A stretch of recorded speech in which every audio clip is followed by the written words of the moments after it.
Now here's a place you've probably never been before, but I have. I've lived here for 13 years. This is the first time I've stood on this spot where I can see the highway in the distance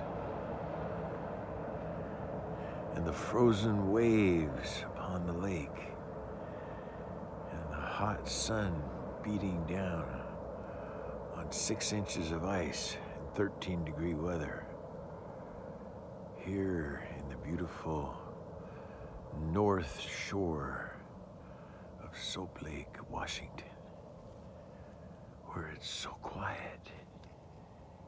Even the footsteps in the sand, frozen ground,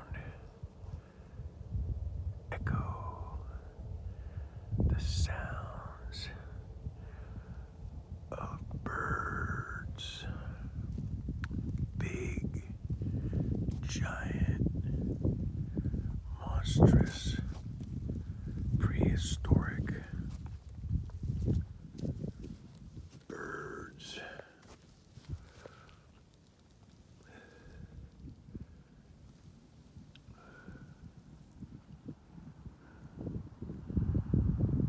And they want to build a casino right over there.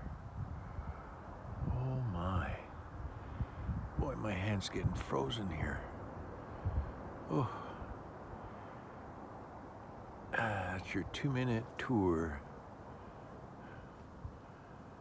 of the Smokehouse RV Park by Alex S. Gabor.